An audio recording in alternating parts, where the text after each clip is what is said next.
to few people in computer science are aware of some of the informational challenges in biology and their implications for the world.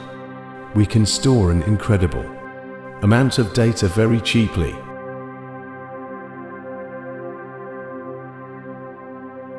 Today, if you want to access a typical out-of-print book, you have only one choice: fly to one of a handful of leading libraries in the country and hope to find it in the stacks.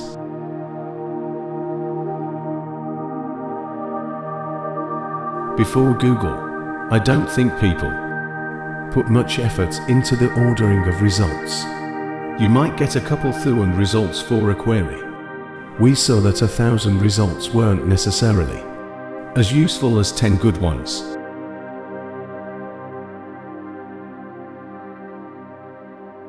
It is ironic, since whenever I have met with our elected officials, they are invariably thoughtful, well-meaning people, and yet collectively 90% of their effort seems to be focused on how to stick it to the other party.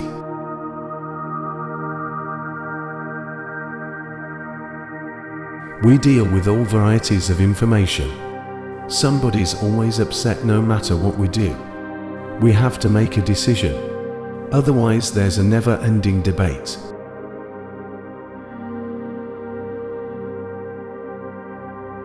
I am sometimes something of a lazy person, so when I end up spending a lot of time using something myself, as I did with Google in the earliest of days, I knew it was a big deal.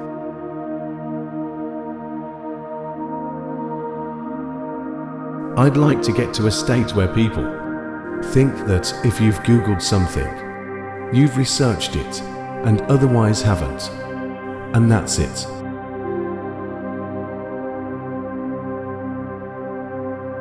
It's a romantic notion that you're going to have one brilliant idea and then everything is going to be great, but the execution and delivery are what's key.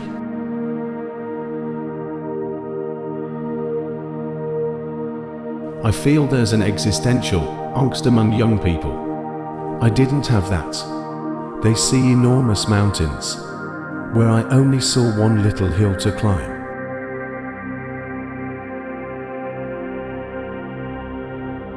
Generally, health is just so heavily regulated. It's just a painful business to be in. It's just not necessarily how I want to spend my time.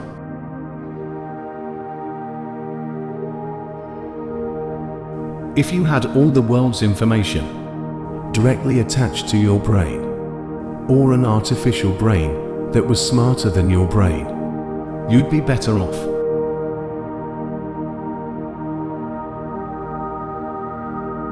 In the future, search engines should be as useful as HAL in the movie 2001: A Space Odyssey, but hopefully they won't kill people.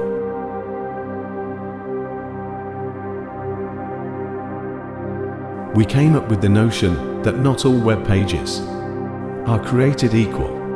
People are, but not web pages.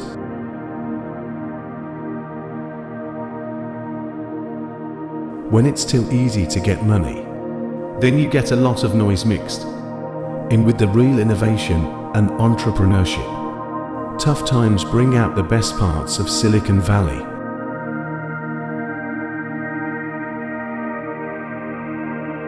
The name was supposed to be Google, which is the mathematical term for A1 followed by 100 zeros.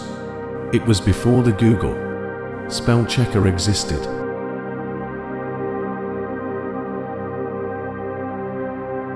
As we go forward, I hope we're going to continue to use technology to make really big differences in how people live and work.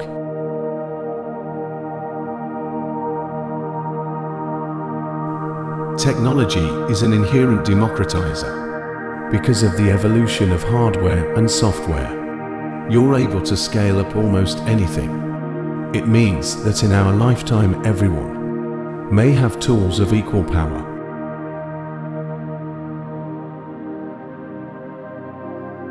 People try new things all the time. By now, the people who succeed have to be very sophisticated.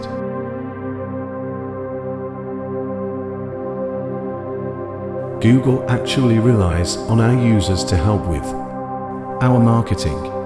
We have a very high percentage of our users who often tell others about our search engine.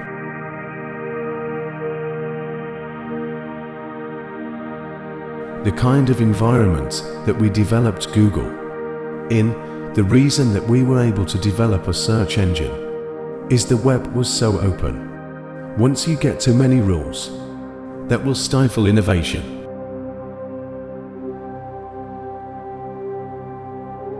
If Google Books is successful, others will follow.